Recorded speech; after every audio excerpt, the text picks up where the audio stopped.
Bismillahirrahmanirrahim. Hello les phanophiles. On va parler aujourd'hui des voies optiques. Donc on va parler des voies optiques, des voies visuelles. Donc avant de commencer, j'ai dessiné tout à l'heure un schéma magnifique concernant les voies optiques. Avant de commencer par les voies optiques, de parler des voies optiques et des anomalies de voies optiques, un petit rappel sur l'anatomie. Donc on a un œil, on a deux œils et deux nerfs optiques. Donc l'œil droit, c'est assez important de préciser droit ou gauche parce qu'en neurologie, ça compte. L'œil droit, c'est l'œil droit. L'œil gauche, c'est l'œil gauche. En neurologie, les profs généralement de la neurologie aiment beaucoup les notions de droit et de gauche.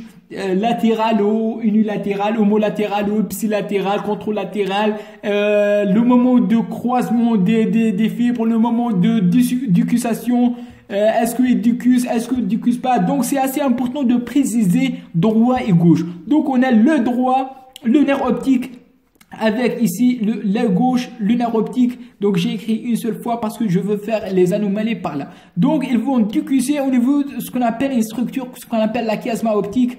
Après il va donner des bandelettes optiques. Les bandelettes optiques sont la résultante des fibres les fibres nasales contralatérales et les fibres temporales de ce côté, pour aller du corps génoué latéral, et après le corps génoué latéral va résulter ici les radiations optiques. Ici ce sont les radiations optiques, donc radiations optiques qui vont aller l'une dans le lobe temporal et l'autre supérieur dans le lobe pariétal. C'est le lobe pariétal, ici le lobe temporal. Donc ce sont les radiations optiques. Radiation quand il y a des fibres optiques, bien sûr. Radiation optique. Donc les radiations optiques, ce sont des radiations optiques. Donc, notion assez importante. On a ici une rétine temporale et ici une rétine nasale. La rétine nasale et la rétine temporale, la rétine temporale va contrôler le vaisseau lumineux qui vient de l'autre côté, c'est-à-dire de cel côté. Donc, c'est inversé. Donc, le côté droit va aller comme ça et va tomber dans la rétine temporale. Donc c'est comme ça, c'est inversé, donc comme ça, pour bien voir. Donc le faisceau lumineux, il vient par là, il va tomber ici dans la rétine temporale. Donc si on a une atteinte de cet côté, donc probablement on a droit, c'est-à-dire ici la lésion de l'émission à droite, n'est pas l'émission à gauche. Si on voit, on est dans le côté gauche de l'œil, mais c'est inversé. Même, on va pas cacher la réalité, même en bas et en haut. On va dessiner ici rapidement un œil, donc pour démontrer un petit peu la réalité. Donc ici un œil, ici le nerf optique qui va aller, le corps génoué latéral, ici le nerf optique. Donc, et après, il y a une radiation supérieure qui va aller vers la fissure calcarine, ici le lobe occipital, ici le lobe temporal, par là, donc une radiation temporale et une radiation supérieure. Donc, ici supérieure, c'est pariétal, donc pariétal. Radiation supérieure, c'est pariétal. Radiation inférieure, c'est la temporale. Donc, même ici, un vaisseau lumineux qui tape donc de l'émission. On parle ici de l'émission visuelle. Émission visuelle supérieure. On intéresse chez les patients de l'émission.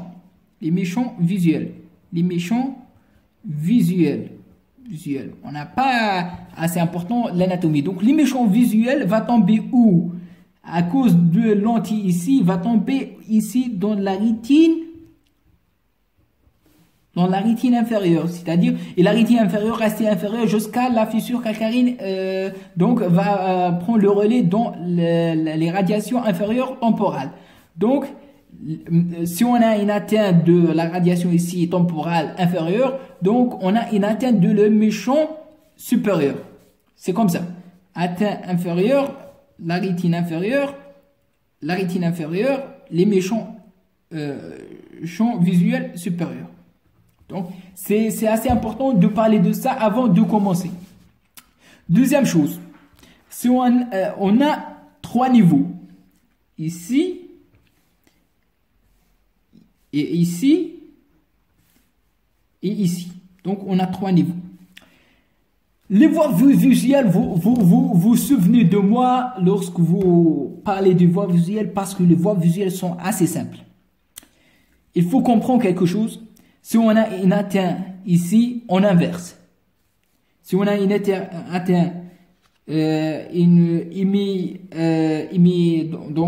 une trouble visuelle supérieure, donc probablement on a la temporale inférieure qui est touchée. Mais ce qui est important, c'est on parle de les méchants atteints. On n'est pas important de là. Donc, pour différencier, on a 3 choses à comprendre. On a l'atteinte soit ici chiasma, soit une atteinte chiasmatique, ou bien une atteinte avant le chiasma, ou bien une atteinte rétrochiasmatique. L'atteinte chiasmatique, ici, on a au niveau de la chiasma, atteinte chiasmatique, va donner ce qu'on appelle héméanopsie, c'est-à-dire hémicécité, hémianopsie bitemporale. Temporale. Une atteinte rétrochiasmatique, quel que soit le niveau de l'atteinte, va donner une hémianopsie. HLH. Hémianopsie latérale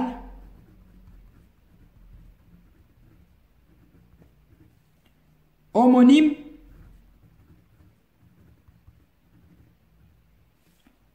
contralatérale de la lésion. Contralatérale, c'est assez important. Contralatérale. Donc, l'atteinte en avant de chiasma, on a une cécité monoculaire ipsilatérale. Cécité, comment j'écris cécité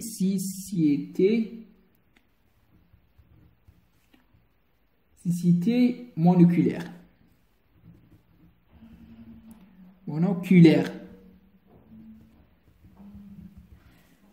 Donc, avant la chiasma, on a une cécité monoculaire. C'est par exemple, la chiasma est ici.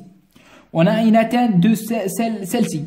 Donc, on a une cécité à gauche. Par exemple, on a une atteinte de chiasma ici. Donc, le champ nasaux vont détruire. Donc, le patient ne va pas voir les choses qui viennent par là. Donc, temporale. On a une atteinte ici de la bandelette, de congénouille latérale. On a hémianopsie latérale homonyme. Donc, on va détailler tout ça donc cas par cas. Donc, on va commencer par la cécité monoculaire. Ou bien une atteinte de nerf optique qu'on voit en cas de sclérose en plaques. Donc, on a 2 yeux. Je veux faire une lésion ici par là. Donc, de nerf optique gauche. Donc, l'œil droit, il est normal. L'œil gauche, elle ne voit pas de l'œil gauche. C'est comme ça. Donc, cécité monoculaire à gauche. Si on a seulement une petite ici, donc ça sera dans le seul côté, c'est-à-dire à gauche, l'œil droit, il est normal. Au niveau de chiasma, donc au niveau de chiasma, on a une hémianopsie bitemporale. Donc je veux faire ici une lésion ici au niveau du chiasma, soit un adénome de l'hypophyse, on va décrire tout de suite. Donc, la rétine nasale, elle est abîmée. Donc, elle est atteinte, l'atteinte de la rétine nasale, ou la rétine nasale, c'est à l'intérieur, mais toujours pensez de l'inverser. Donc, l'atténuement de la chiasma, il est à l'intérieur, mais le patient, il ne voit pas à l'extérieur. Donc, hémianopsie bitemporale. Donc, il ne voit pas là, il ne voit pas par là. Donc, ici, on a deux cas.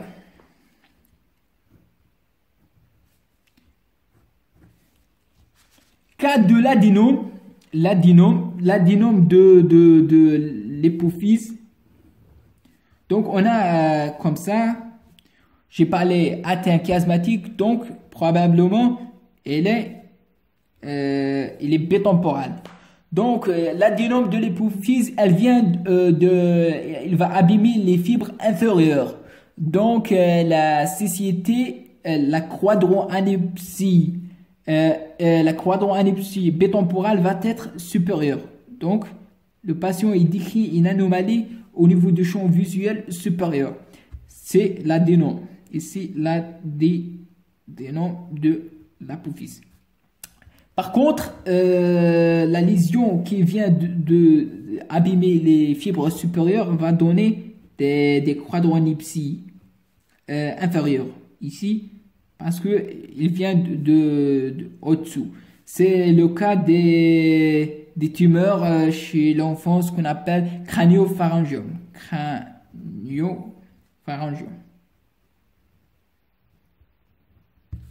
Qui va donner des quadranépsies bitemporales. L'essentiel, il faut comprendre quelque chose. Bitemporale reflète une lésion ici des rétines nasaux qui va donner des problèmes visuels latéraux. Latéralité, c'est l'atteinte chiasmatique. L'atteinte rétrochiasmatique ici, dans les bandelettes ou bien de corps genouillé latéral ou bien de la totalité ici, va donner presque la même symptomatologie. Donc, un petit rappel anatomique, le corps genouillé latéral, c'est un noyau de thalamus situé à côté d'une structure assez importante, ce qu'on appelle l'hippocampe. L'atteinte de l'hippocampe, un sclérose hippocampale qui peut donner des crises d'épilepsie, nécessite une chirurgie lourde.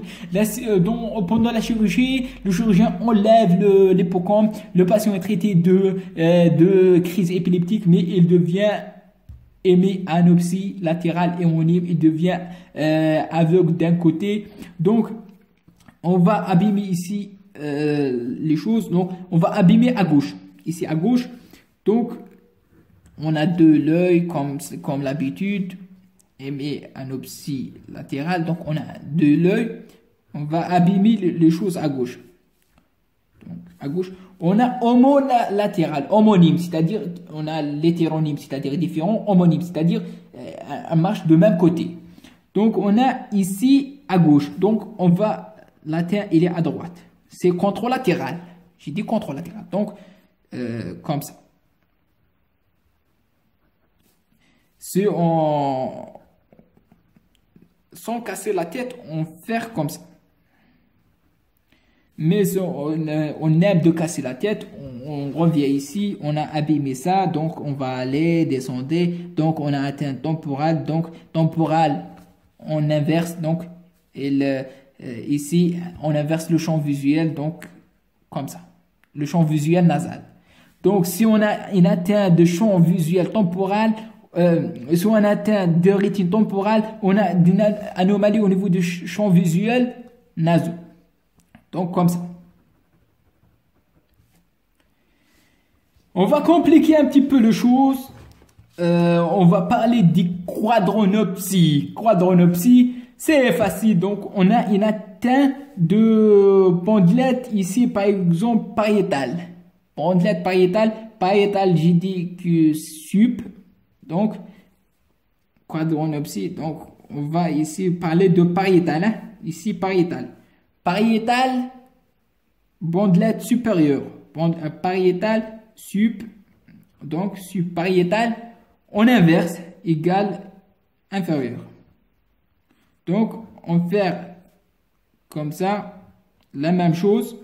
On va atteindre ici de pariétal, ici, par là, le pariétal. Donc, la même chose, hémianopsie latérale homonyme. Si on a l'atteint au niveau gauche, on a droit. Donc, hémianopsie latérale homonyme contralatérale, c'est-à-dire droit. Et on a le pariétal, c'est la bande lettre, c'est la rétine supérieure. Donc, on a une atteinte inférieure. It's easy, it's very easy. Donc, si on a temporal, donc temporal, contrôle inférieur, donc la quadranopsie, ça sera dans le cadran supérieur, comme ça. La dernière chose qui est assez importante, assez intéressant en clinique, c'est on a une ischémie ici, on détruit tous les lobes occipital. Il reste, dans certains cas des accidents, il reste que ce partie terminale ici qui est responsable de la vision maculaire. Donc on a ce qu'on appelle comme ça, la vision maculaire est intacte. Donc homo-anipsie latérale homonyme, mais maculaire, c'est comme ça. Donc, on a une atteinte, mais il reste la vision maculaire intacte, ce qu'on appelle une vision tubulaire. Vision tubulaire. La maculaire, c'est les coins, donc avec des couleurs, mais c'est comme un tunnel. Une vision tunnelaire. Vision tunnelaire. C'est la vision, j'écris ici, vision tunnelaire.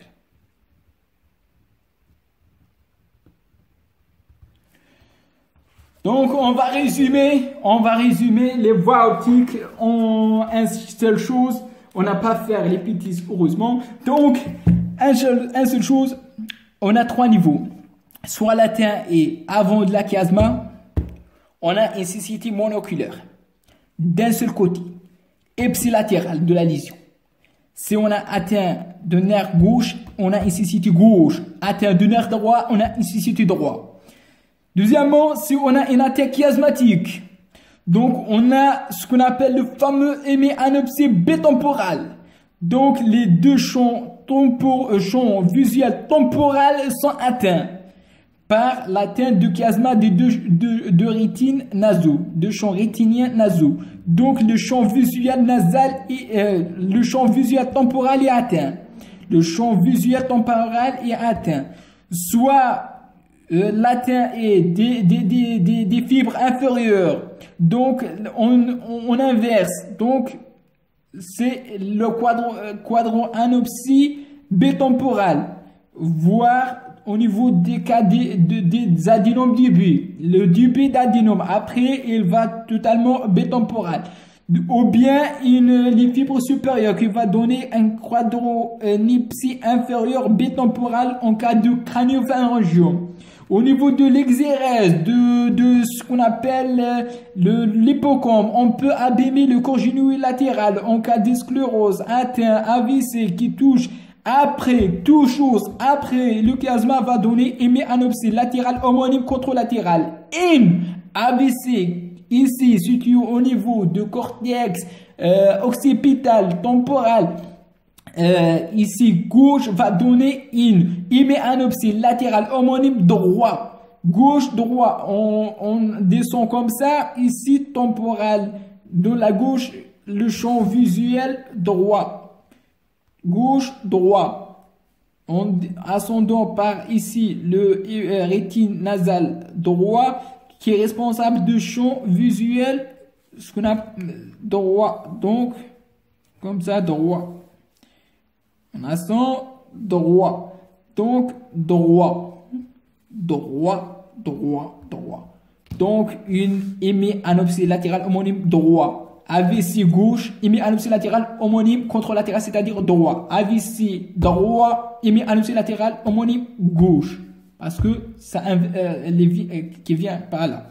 Donc, supérieur. La radiation supérieure, c'est pariétal. Subpariétal. Donc, on inverse, c'est inférieur. La radiation supérieure, c'est au niveau de lobe pariétal, et lorsqu'on ascend, on inverse parce que le champ visuel, donc c'est l'inférieur, donc atteint inférieur. Ici, la même chose pour le lobe temporal, il est inférieur, donc responsable de l'émission sub. Donc on a quadrinopsie latérale homonyme supérieure. La vision tubulaire dans certains types d'accidents vasculaires cérébrales. Donc on a une atteinte les restes de la rétine, mais la macula il est intact. Donc on a une vision maculaire, ce qu'on appelle une vision tubulaire. Donc c'est ça les voies optiques. Il faut comprendre quelque chose. Les voies optiques, soit on a des 3 niveaux, donc soit une cécité en avant de chiasma optique, on a une cécité monoculaire unilatérale d'un seul côté, soit on a une héméanopsie bitemporale, donc ici au niveau de chiasma bitemporal, lésion chiasmatique d'adénome d'hypophyse, c'est une héméanopsie bitemporale. La dernière chose, rétrochiasmatique, toujours héméanopsie latérale homonyme, ça dépend de faisceau, soit on a une atteinte pariétale, donc quadranopsie inférieure, soit une atteinte temporale, quadranopsie supérieure. Si vous comprenez pas pariétal, on inverse, donc ça sera inférieur. Donc on a ici, je veux répéter. Donc pariétal, on a abîmé ce vaisseau supérieur. Donc ce vaisseau supérieur responsable de la vision inférieure, de l'émission inférieure. Donc les pariétal on va aller de au-dessous, donc une émission inférieure, quadranopsie homolatérale inférieure. Si on a à gauche, à droite. Si on a la lésion à droite, quadranopsie latérale homonyme à gauche. Si on a une lésion ici de temporale, la temporale il est inférieur, donc il est contrôlé l'émission supérieure. Donc on a une quadrinopsie supérieure latérale homonyme. Si on a à gauche, donc elle est à droite la lésion. L'émotion atteint, il est à droite comme ça. Donc la vision tubulaire, c'est l'atteinte dans certains AVC et c'est une héméanopsie latérale homonyme. Donc lésion rétrochiasmatique, héméanopsie latérale homonyme, lésion au niveau chiasmatique, héméanopsie bitemporale, lésion en avant du chiasma, c'est la cécité monoculaire. Donc on est terminé par les voies optiques. Je vous remercie pour votre attention. Si vous avez des questions, des remarques, n'hésitez pas de laisser un commentaire, laisser aimer, partager, donner la force et à la prochaine, Inch'Allah.